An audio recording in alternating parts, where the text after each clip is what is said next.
me talk?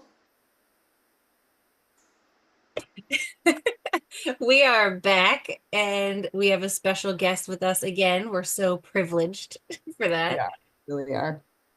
Do you want to go ahead, Jen? Sure. First of all, thank you so much. I love that the two of you do this together. It's one of the reasons I really wanted to come onto this podcast because I just like the energy of two women. So thank you, and I love what you do. So thank you for having me. I appreciate you. My name is Jen Aks. I'm a leadership coach, and I really come from the place of helping people return to the body wisdom to lead from within. And so I have a embodiment practice, a body set practice that I teach, and it really is to help people, awaken and remember the power that is inside of themselves. And so that's what I do. I do leadership coaching, and I use this practice really as the foundation to really help people elevate their lives and understand what it is their truth really is. Because, as we all know, life happens and our truth gets buried Mm. because of society and family and pressures and external noise and all of that. And so I really help people find it again. That's awesome. How did you, I guess, did it find you or how did you find this as your destination? Oh my gosh, I love this question. I do think it found me. The power of gesture, which is my body set practice, that definitely found me. It's been quite a journey. Do you want me to like summarize the journey a little bit and tell Sure. you? Okay. No, I think like our listeners, like we're here to help people understand how to navigate hard times in a lot of ways. Like people who have found themselves in positions where you are just hearing another person's journey, you never know who it's going to speak to. Yeah, absolutely. Absolutely. I appreciate that. So I'll take you back to, let's say, second grade when I'm, Wow. yeah. I'm going to summarize, like I said, because there's some points. But this is where it started. The insecurity, I the mean, we craziness. just graduated high school anyway. It's fine. Yeah. I'm going to take you back to second grade. So there I am in second grade in this auditorium, and I was talking to a friend like we do in second grade. And the principal decided to call me to stage, and he had me put my nose against the wall, and he had me have my back to the audience for the assembly. Basically, it was like public humiliation for me talking to my friend. And it was that moment that really took me out of my body. And it really started that disassociation and disconnection from my power, my strength, because I became so insecure and nervous and freaked out. And I remember that so much, and memory stays in our body, and that certainly did. Mm. So alongside that experience that kind of like took me off track, I also really struggled in school. And I think listeners, many people, as I talk about this, find alignment with it and deep connection, because I think a lot of us had this experience in the classroom since a young age. I just didn't resonate with that traditional way of teaching. It was very linear, very logical, very conventional, traditional. And I just was like, no, it just didn't work. So I did what I needed to do to get through school. But because society measured intelligence based on your SAT scores, I thought I was really stupid. And so like that combined with that humiliation, like that's not a good combo. So I just kind of was like, who am I? Am I smart? Am I this? Am I that? And it was a long journey of a lot of debilitating self-doubt. And in my late 20s, see, we're already now at my late 20s. We went from like second grade. Big run. Yeah. So in my late 20s, I really had my rock bottom moment, which I'm just going to share with you because I think you'll appreciate. I'm going to summarize real quick. I got invited. At this point, I was dating this guy from like Harvard who graduated, Harvard undergrad and Princeton grad. I was like, what is he doing with me someone who doesn't really think that I'm intelligent. And anyhow, this guy grew up with John F. Kennedy Jr. And 2 years into our relationship, he told me that we were going to have dinner with him and his wife, Caroline Kennedy. And I was like, no way. Like, what am I gonna bring to the table? I'm not smart like that. I can't have this. So I didn't go to the dinner. But it was that night that I really had this moment of like, how long are you gonna let society define your intelligence before you even have? Like, wake up, get going, you know, you gotta shift this. So it was soon after that that I found the work of Howard Gardner, who's a professor at Harvard University who teaches about the multiple forms of intelligence. And I was like, oh my God, there's other forms of intelligence? Like, I had no idea. And I learned and I dove into the research around kinesthetic, which is our body's intelligence, and emotional, which is our emotional wisdom, our body's wisdom, our intelligence inside. And that work led me to teaching children and teachers embodied curriculum, learning through the body, learning through our emotions and our body as a catalyst for change and learning. And that work it was about 20 years, and it really was my healing journey, because it's everything what I needed when I was a child. I needed to learn kinesthetically. I needed to like dance out geography and like, you know, embody learning. And so I poured almost 2 decades of my life into this work, teaching and empowering people, all of that. And then the pandemic hit and all the schools shut down. And this is where, see, I'm bringing it full circle. This is where the work found me, right? Because that's what you asked. So I'm almost at the end. When the pandemic hit, all the schools shut down, but I knew at this point the power of the body and the intelligence within it. And I understood the power of movement and how it can really transform our emotions and help us unlock and awaken that deep innate wisdom that we all have, that we just don't know how to listen to. So I went online and I started with people that knew me. I was like, I'm being called to do something and I don't even know what it is, but I know that I have the tools to do it, to help people heal and remember the power that they are and stay connected, because, you know, the pandemic brought us into so much darkness. And I started working with people online and asking them to embody their emotions with their hands. And one thing led to another, and this movement that we can talk about after, but the power of gesture. I kept saying there's so much power in gesture, our hands. Then I started doing research as to why was this working for so many people, and there's deep connection between the brain and the hands. And then I trademarked my practice, the power of gesture, and that's now at the core of my work. And it found me, it truly found me. It has culminated in this moment. All of that struggle, that learning, that research, that healing has really kind of fallen into this beautiful, beautiful practice that was like given to me somehow. And now I've really made it tangible and something that I can really speak to and help people use in their lives. Wow. So that didn't take that long. Quick grow up. Yeah, tell me more. Anyways, you're allowed to talk. That's what we're doing here. I know, but I like a conversation, you know, but anyhow, so that's, yeah.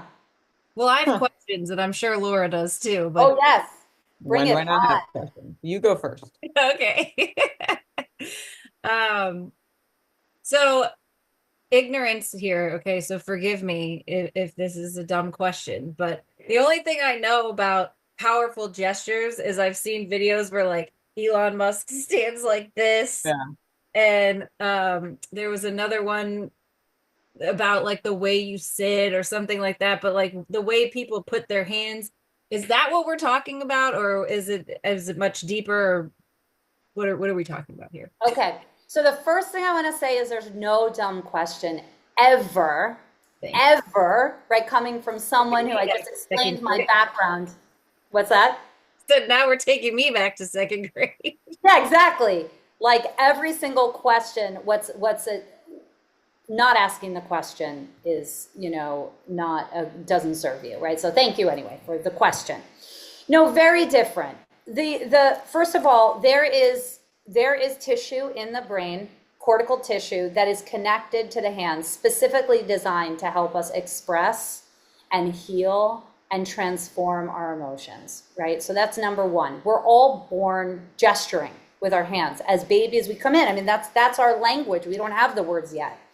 And then at the root of a lot of different cultures is gesture, right? And some cultures say sit on your hands, don't take up too much space, and that's a whole other thing.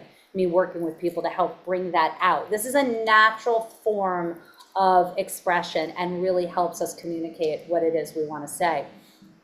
What I do, knowing that, helps me understand why this practice works. So what I do is essentially, it's like mindset, right? There's mindset practices. The power of gesture is a body set practice.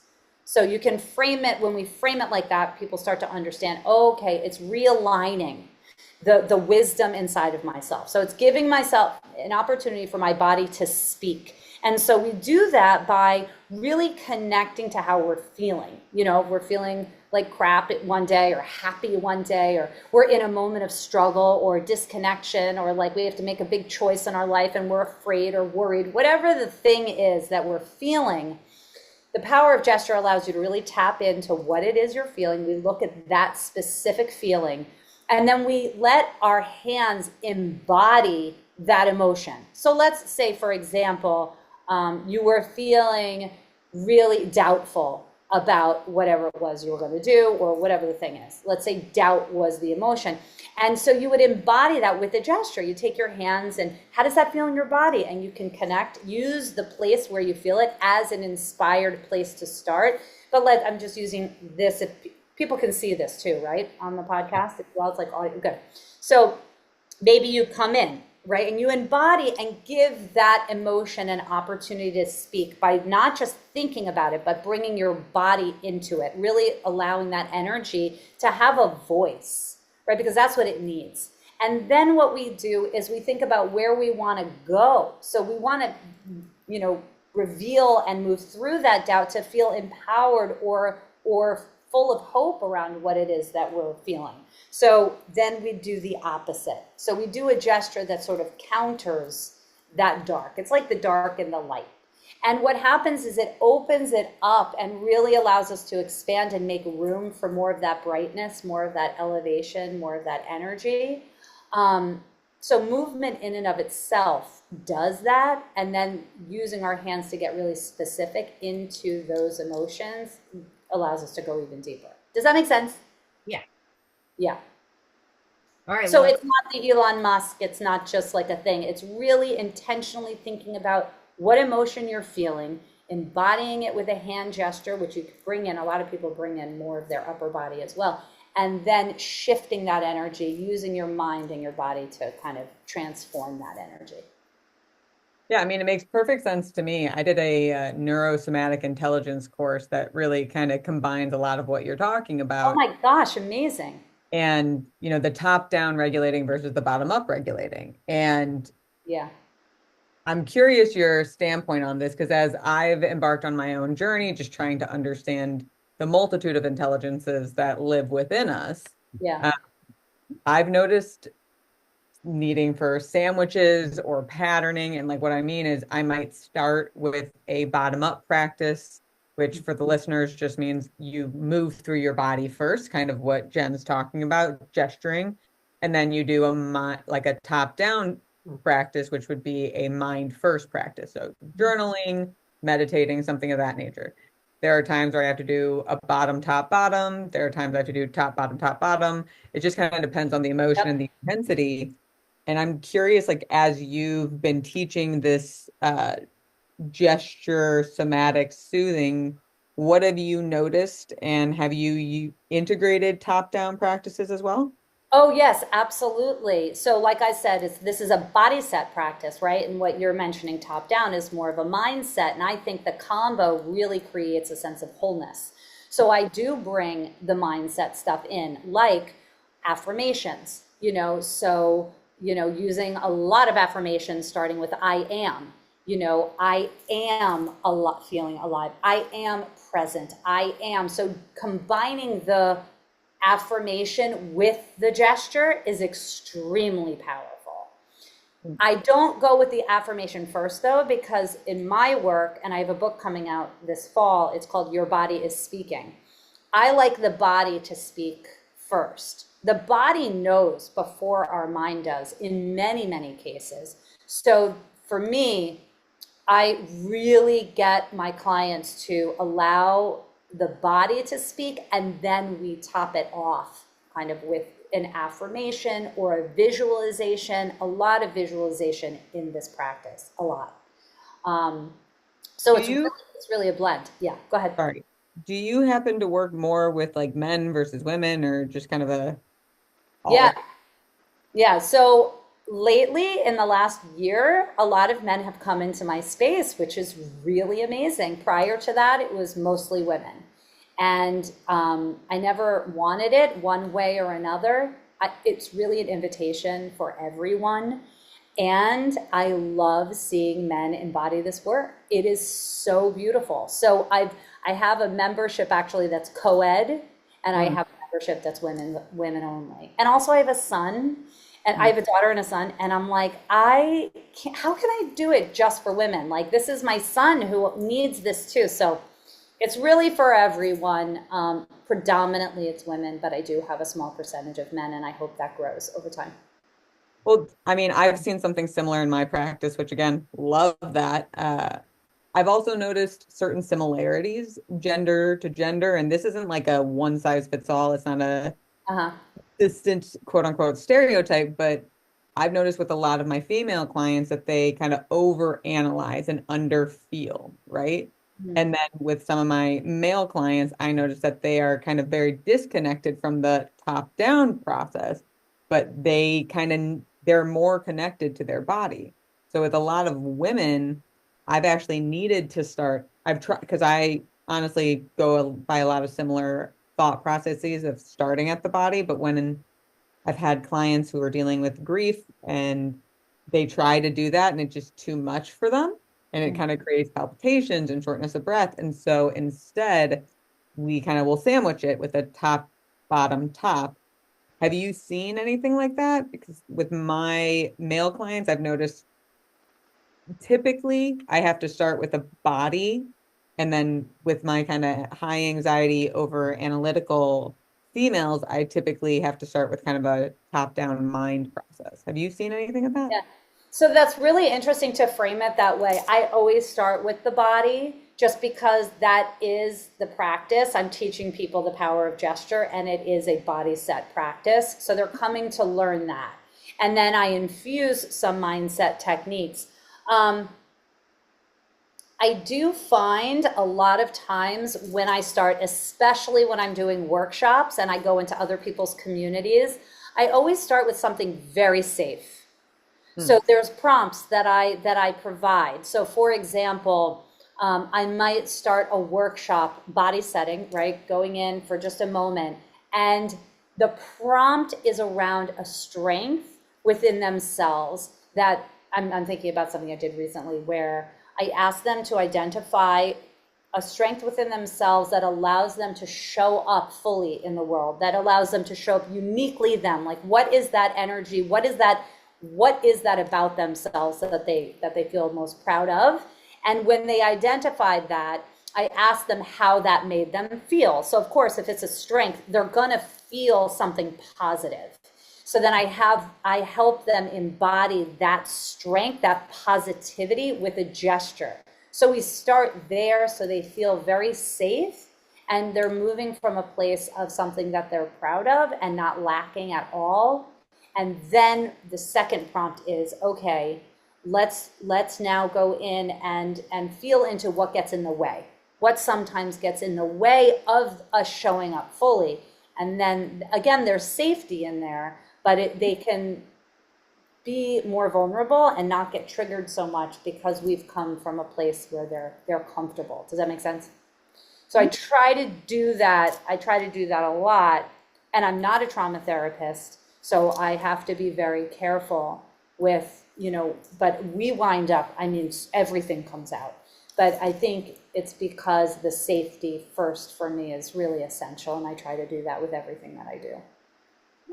Great. I Yeah, love that. So, that how does leadership fit into all of this? Yeah, so I just believe that we can only, the way we achieve like true, powerful, meaningful, authentic leadership, I believe, is when we come from honesty first, as opposed to reading a guide or somebody saying, this is how you lead, here's the blueprint, here's the course, here's the thing. I think we need to know, who are we, how do we feel, what do we believe in, what do we stand for? Because when we lead our children, when we lead our teams at work, we need to know our values first. We need to know how we're going to show up. As a leader, we're an example. And so people will follow us when we're strong, but they'll follow us even more when we come from that embodied, truth, that embodied wisdom first. So that is where the leadership piece comes in. And again, the leadership shows up in all kinds of ways, whether it's personal or professional, in our relationships, in our intimate relationships, in our friendships, and at work. So when we can really identify and come home and start there first, who am I? What are my values? What do I believe in? How do I want to lead this team? Then we can build upon that. There's no gestures for leadership, is what we're saying. Oh yeah, no, there's a ton of gestures for leadership. Oh, okay. Oh Not- yeah, there's Not what's the- that? She's thinking of the hand gestures and things of that nature. Yeah, no. I mean, my thing is embodied authentic leadership, and so, it's amazing to work with people in leadership roles. I mean, I believe we're all in leadership roles in one form or another, but it's incredible because every gesture is so unique to the person. What does leadership look like to you? What does it mean to you? How do you connect to that? And it's so individual. So the gestures are very unique every time. It's unbelievable to me. And it's like art. It's so beautiful to watch. It sounds very artful. Yeah, I mean, it's creative. It has its own authentic, identification, almost as individual as your fingerprint, right? It does. What's really cool is when we're in a group experience, and maybe sometime I'll do it for the two of you because that would be so fun. When the gestures are created, I guide everyone to learn each other's gestures. So we all learn each other's, and then we link them together, and typically we're seated, and then we put on music, always music. I always have music in every single thing that I do. And so then we move through all of the gestures as a collective with music, and it's like creating choreography. And that's my dancer background. It's like, because I see it as art. I not only see it as like authentic, beautiful expression, I see it as very artistic and creative. I read a book once. I can't remember if it was like Force versus Flow, I think is what it's called. But they talk about like muscle testing to measure truth versus lies. And I remember they had one study where they would show certain images, and like some images were like of a gravesite, and then there's images of kids playing, and you would see how their body responded in strength. And you mentioned truth and like that alignment in the embodiment. Do you come across people engaging with lies? Or I guess, how do you tell when your body's lying to you? Yeah, that's such a good question. I think we know if we really sit with it and really do the work to like ask, to kind of like do that body setting moment and really ask. We know. I think there's a lot of times where we ignore. I certainly did. I've been places in my life where like my body was telling me 100%, you have to make this change in your life, no doubt. But I ignored it for a long time, but I still knew it was my truth. And that sort of like, that sort of waffling back and forth, I think sometimes it just takes time to cipher through, to sift through, if that's the right word, and figure out what is truth and what is not. But I think at the end of the day, we know our instincts are so incredibly strong. And I think we need to trust what it's saying, those pulls, those nudges, those aches, those pains. When we have it, we need to sit and really ask it like it's another person, because it's a part of us. And to really tune in and say, what are you trying to tell me? To really tune into, is this the right nudge? Am I supposed to be going in this direction or not? there's no sure thing about whether or not our body is 100% accurate. But I think the most important thing is when we have those nudges and we have those aches or those pains or those signals that are telling us something, we need to just really sit with it and ask and just trust that the right guidance will come. For sure. And as someone who's done the work, my stuff didn't start necessarily in second grade, but I did have an older 20s thing too. Um, Yeah, I didn't understand yeah, I was lying. Like I didn't understand my body was revolting against me. I just thought I had dry skin. Like I didn't think it was more than just eczema, right? And now having gone through the practices and done the discovery, I'm much more attuned and can decipher it. But I'm thinking about a newbie, a listener who's like, okay, like maybe this is why I've struggled with certain practices. Like and they don't feel super confident in navigating that energy flow. If that is one of the people in our audience, how would you tell them to get started? yeah. Well, I think that's where guidance really comes into play because I understand that, right? That questioning. My body is feeling this way and I'm not really sure. And I think that that's when we need a little support, when we need someone to, there's so much power in allowing someone to witness you.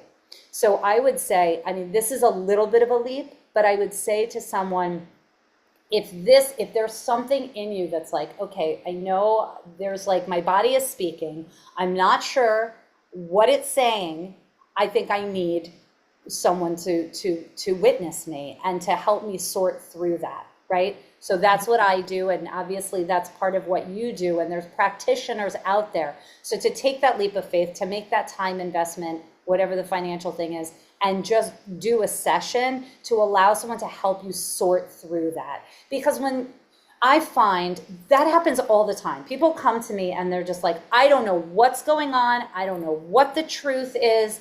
I'm feeling really messed up about this. I'm not sure what direction to go in, and I don't know what's true and what's not true.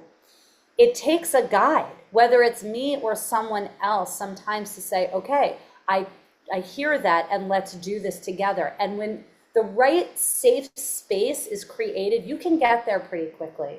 And I think it's the fear of really sitting and listening. So when someone can help you kind of like just open the door a little bit, you can walk through and you start to like learn the practice, whatever it is, whether it's the power of gesture or another tool. So I think number one is if you are feeling this unrest, right? And like, something, reach out either to me or, to a practitioner that can help sort through.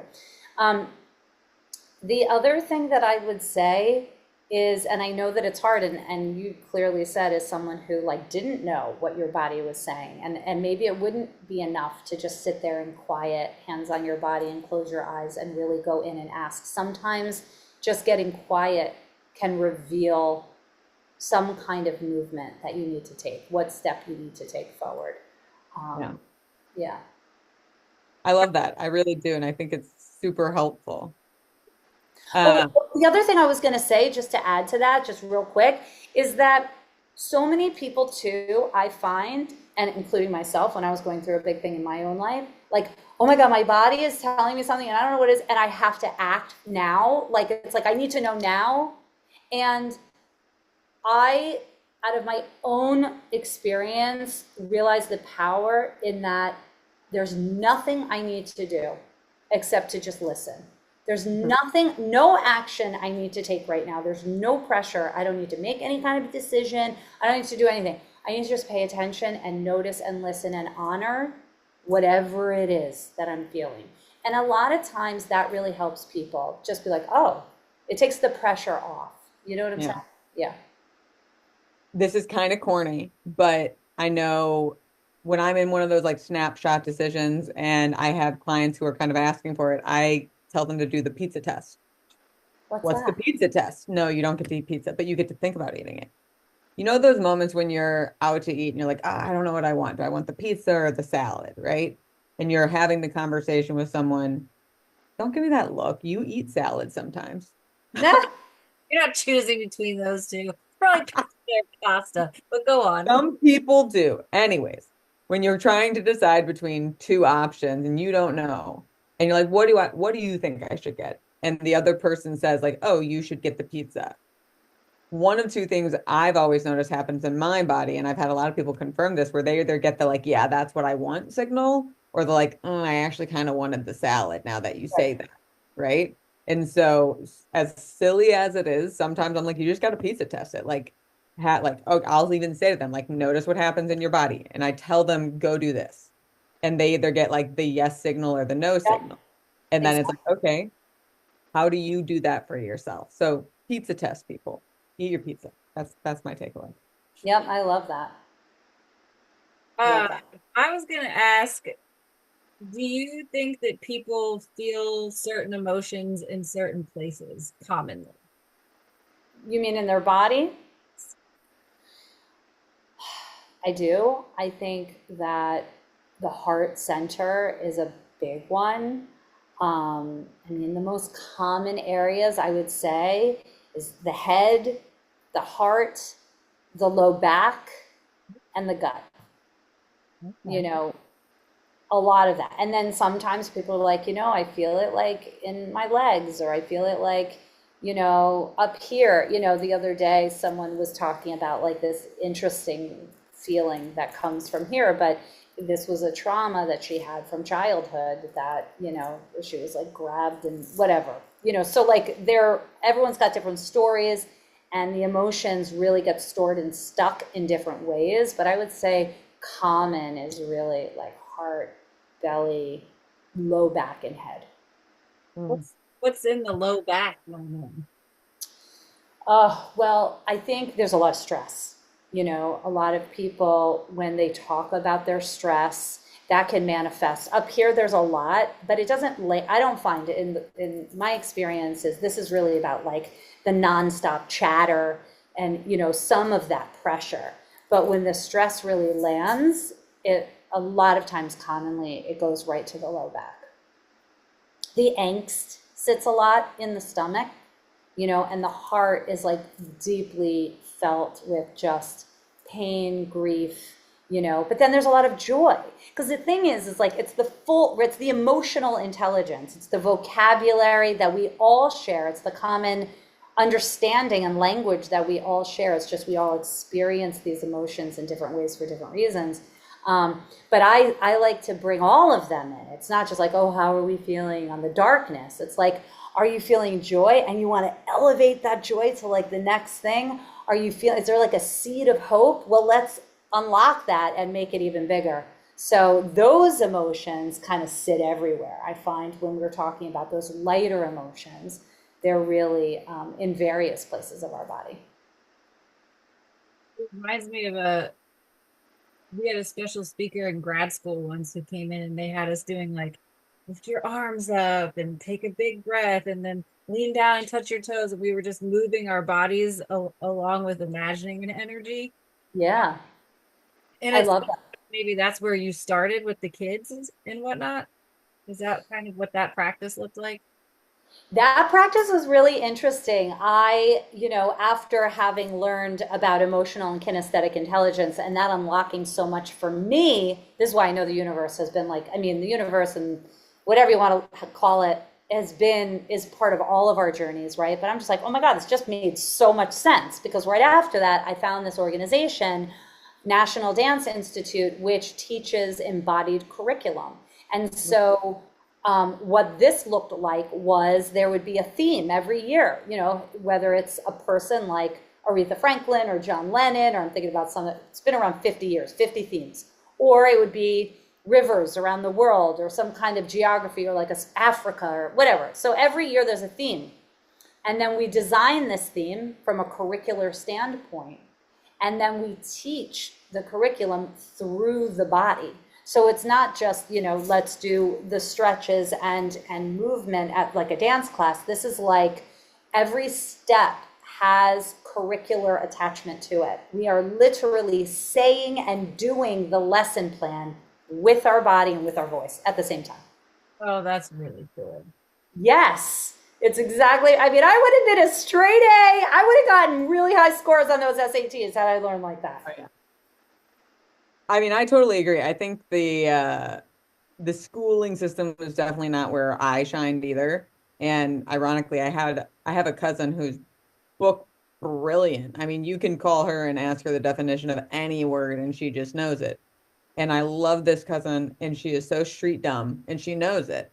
But she is book brilliant, street dumb, and we always just kind of meshed well together. But I love the whole theory of different intelligences because when we're raised going to school and kind of giving this repetitive message that what we're doing isn't enough, it doesn't track in alignment with what we're supposed to be in our intelligence, it does create a lot of doubt, to your point. And getting more of that movement in and kind of just learning the multifaceted ways that our body communicates with us.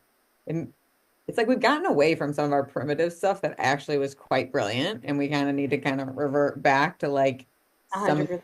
intuitive signals that we've learned and unlearned to trust through the process. That's exactly right. And that is exactly what my book is all about, is really getting us back to that, to the way we were wired, the way we were meant to listen to that in those intuitive hits. But I was going to say, you know, the other forms of intelligence, you know, there's spatial, there's naturalistic, there's interpersonal, intrapersonal, musical, there's a bunch. And I'm just thinking about, did you say it was your sister or your friend who has cousin? Well, you know, okay. Same. Somewhere in the Yeah. You know, she also has the street smarts inside of her too. She's just probably not connected to it, because a lot of the work shows that, you know, I connect that sort of street smart to emotional intelligence, that intuitive way of living, and that we can build upon, and we can nourish and develop through time. It's the IQ stuff, it's the logic that really caps out in our early 20s. And so like it's all in there for her and for other people, you know, and we can develop it because it's what we're born, those instincts, we're all born with those instincts. Like to your point, we just forget how to listen, or we align with something that people think we're so smart in this way, and that becomes our full identity. But really, we all have that innate intelligence inside of us, especially with that intuition stuff that can help us on the streets and in relationships. It's just about knowing that it's in there and then learning how to unlock it again. I'll say, working with my clients over the years, I've noticed that my job really is just to help them listen to themselves because they are so funny. They will predict what's going to happen with great accuracy. They will interpret what's going on in a relationship with great accuracy, and they just question themselves. And in the beginning of my career, I would say, oh, maybe you're just being negative. Maybe, you know, you're not giving this person the benefit of the doubt. And I would sort of challenge their instincts, but I learned that they are right every time. Even dare I say, people who aren't very in touch with emotions or in touch with themselves, even they pick up on things and they're accurate, you know, and they would still question themselves and they can still be convinced that they're wrong. But most of the time, people are very on point with what they're getting, with the impression that they're getting from what's happening. Yeah, I mean, no one knows, you don't know yourself, or what am I trying to say? Can't speak. Nobody knows you as well as you. Yeah, exactly. Like only you know. And I'm like picturing, you know, inside of me is like this big vocabulary and this big language of emotions. And only I know that. And so, yes, it's just, it's all this conditioning and people putting you in boxes and saying, you're this kind of smart, but you're not that kind of smart, or you're this kind of person, you're not that kind of person. And that stuff weighs very heavy and it takes a massive toll. And then we start to believe it and then we forget. So I am so passionate about helping people return to that. The natural intelligence, which is filled with the emotions and the instincts and the, you know, the kinesthetic ability of our bodies, We all have it. We all have it. And that stuff can really, that's what where the leadership comes in, because when we can connect to those, anybody, not me. I can't really sit with a book and like learn it and do all the things, like, right? I'm not that logical, but I wouldn't say anymore that I'm stupid or I'm not logically smart, because I am. And I can do it if I try. It just doesn't come as easy to me to like master a, resource, like a book resource.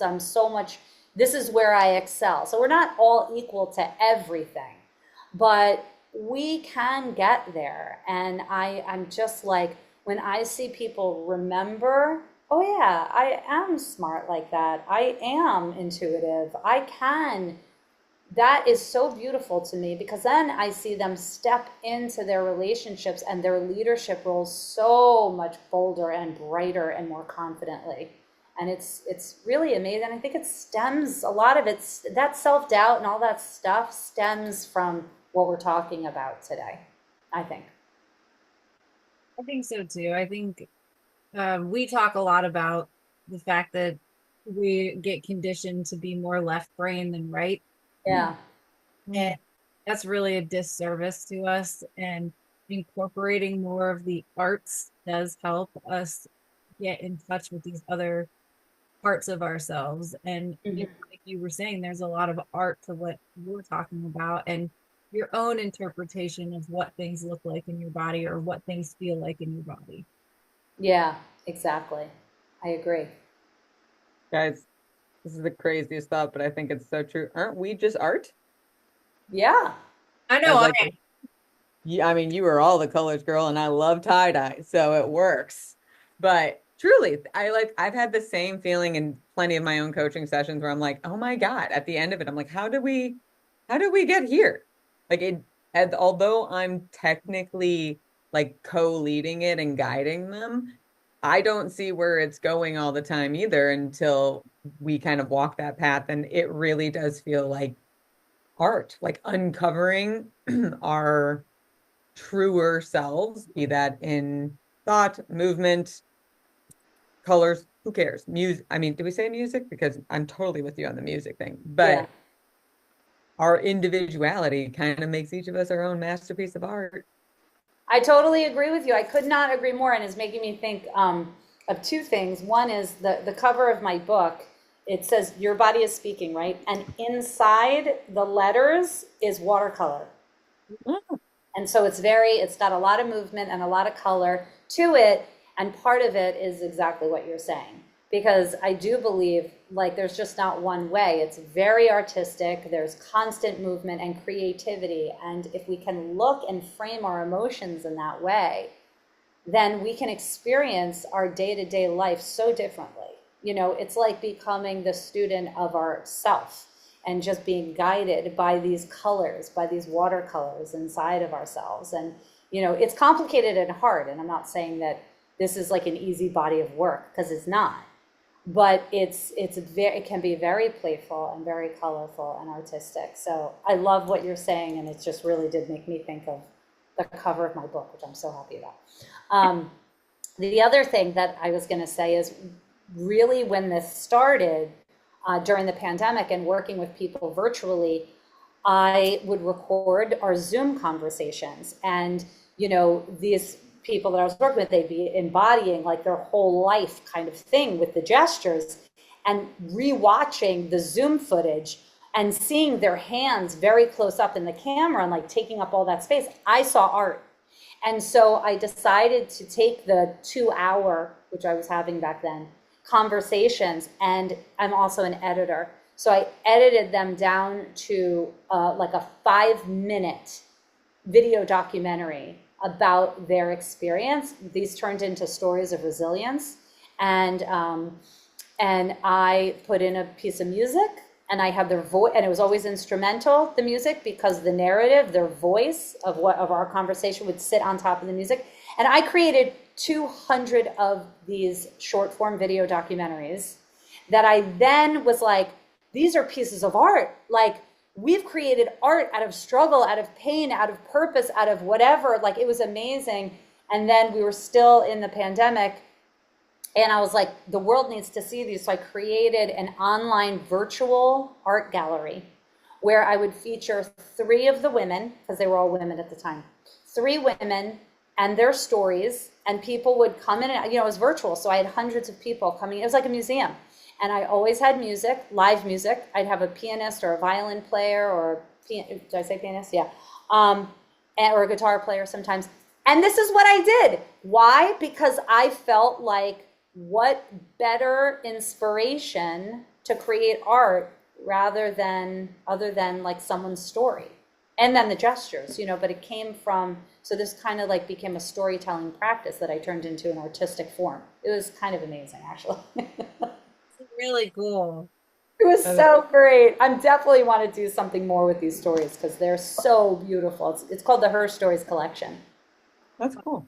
That's really a beautiful kind of capturing of, what people went through. It's kind of like the picture on a roller coaster, but with way more meaning.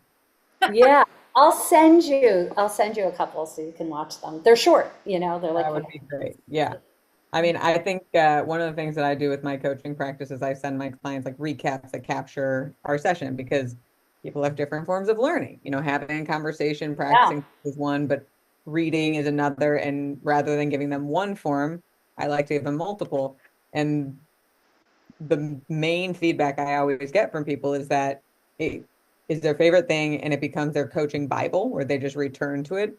And it just kind of validates that it's worth my time. But what I find is it's like a beautiful way of like creating closure to the pain that did surface or the struggle that was created. So I think having that as something they can always look back to is such a really beautiful gift. How cool. yes. They became gifts too for people, like they would buy for someone else, a friend or whatever. They call them, like people started calling them legacy pieces. Mm. They would just have legacy for their families to be able to watch, and that they would have for the rest of their life. To have this kind of piece of art around that time during the pandemic and your story, it was really profound, so beautiful. I was so glad to be able to do that. I think another thing, and this is the last thing I'll say, that's kind of standing out to me in the conversation today is that we aren't the stories that we've believed about ourselves. We And aren't the what? I'm so sorry, I didn't hear what you said. we aren't the stories that we've believed about ourselves. And it sounds like kind of both of you are talking about, well, I think you've even said it, just figuring out who you are and coming to know yourself in a different way and appreciate yourself for all that you are and know that you are always a work in progress and you're always able to expand upon different parts of yourself if that's what you want to do. I totally agree. I really agree. And I feel like, I didn't always think this way, but I certainly do now, that we're not born to like live this perfect life. We're actually born to go through whatever it is as individuals we've gone through. That is our journey. And the journey is a cycle where we're returning home to the body, to that soul, that spirit that came in so uninhibited and so wise and so divine. And that's exactly what we're meant to do. And when we can look at it like that, then we can get out of that victim mindset of, oh shit, this happened to me. Sorry, can I curse on the podcast? Oh, yeah.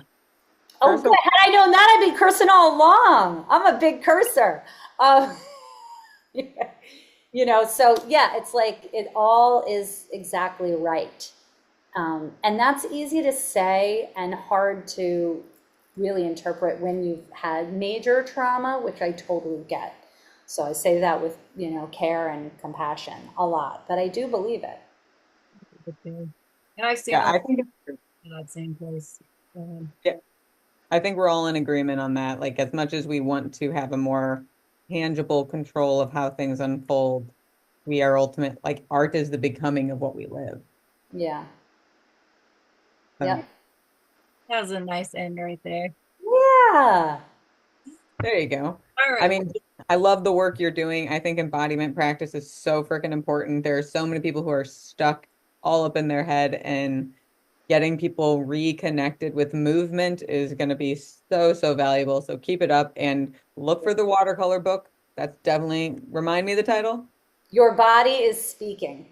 All right, guys, you heard it here. But thank you so much for coming on. Oh my gosh, thank you for having me. Thank you so much. And we'll talk to you soon. Okay, sounds great.